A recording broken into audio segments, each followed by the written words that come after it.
Well, like always, the initial viewing of something, it kind of takes you a second to absorb it all in. There's a lot of damage there, a lot of homes that we saw with roofs torn off or trees on top of the homes, roads blocked, a lot of power lines down, still a lot of debris out there.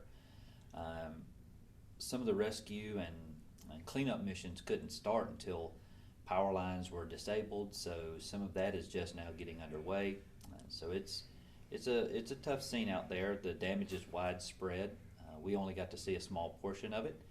It was certainly, again, it was a statewide event, and so that's why we were so adamant about ensuring that all 159 counties were represented in the governor's state of emergency, because we knew this storm was going to be everywhere. We knew that there'd be a lot of lives affected in this one, and so what we saw there, we flew over parts of Butts County, Spalding County, so we were able to see that, but it continued on. Newton County is another prime example of somewhere that was hit very hard, Troup County.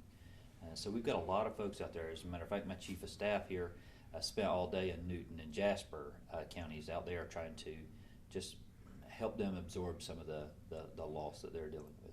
And after seeing it, does that impact or change the plan anyway? Do you now have a better way to assess or? Yes, ma'am. So not only were we up today, our partners with the National Weather Service have been up in aviation looking in, our partners with emergency management. So we have a great partnership with the Department of Public Safety, the Department of Natural Resources, our partners with their aviation units, and so they get them up, give them the opportunity to start doing assessments above. We've been in close contact with our FEMA Region 4 Administrator, Gracia Check, and so she's allowed us to have those communications with her so that we can start the process. Those teams are out doing damage assessments, and so yes, it's important for us to be concerned about life and safety right now, but there's also the economic impact, and so we are starting those assessments as well.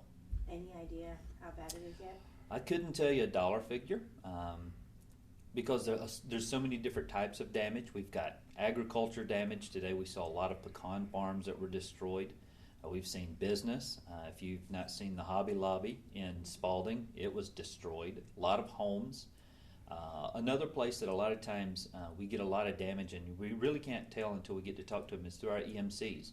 It's a not-for-profit agency, and so all our EMCs with all their damage, those telephone poles, those power lines, those things, those underground transformers, and those type of things that, as those prices start coming in, it can drive the cost of a disaster like this up very quickly. All right, and my last question to you, I know right now there is only 2 people that were reported dead from this, but with people possibly still being trapped at homes, do we expect those numbers to rise? We hope not. We actually are devastated at the loss of the 2. It's never a good thing to lose life whatsoever, and certainly our hearts go out to the families of the 5-year-old as well as the state employee. It's never good. There is still some folks out there that are severely injured. They're in hospitals now.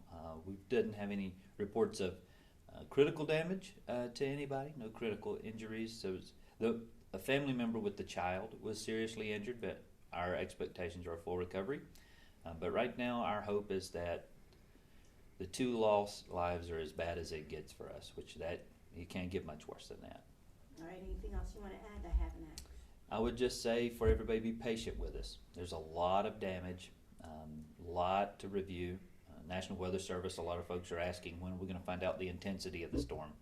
There's a number of tracks that are out there, so I would say give them time, let them do their work. They're a phenomenal organization, but they have to get on the ground. They have to see it. They have to take measurements and see the damage themselves. So with that, give us patience. We're working as fast as we can. The governor has given us the power to utilize any state agency and resource that we need to make sure that we bring the full bear of the government to help its citizens. So we're very proud of that, and we appreciate his support. All right, thank you so much. Thank you. When you see such widespread damage from the air as opposed to on the ground, what goes through your head when you see it at that level? I can't imagine the fear that was going through the folks that were dealing with being inside the homes at that time. These storms and the severity of these storms, they were pop-up storms. The storm that happened in Spalding was not seen on radar. We thought it was going to be part of just the line, and all of a sudden it developed quickly. Troup County is a prime example. There was a storm. The tornado was on the ground for over 120 miles in Alabama. It crossed into Georgia and dissipated, but a few miles south of it, a brand new tornado started, and that tornado is one of the ones that seems to have done a lot of damage in that area. There's multiple tracks. Some of it's going to be straight line winds. You can't predict that. That's just part of the storm. So I think the fear, I can imagine what folks were dealing with, thinking about their children, elderly, are critically ill. So it's a tough time to be out there. So seeing it from above just brings it more into perspective. I can't imagine the chaos. I was very fortunate. Our family, we were safe, but at the same time, while I was here working, I was concerned about my children at home as well. Okay. All right. Well, thank you so much.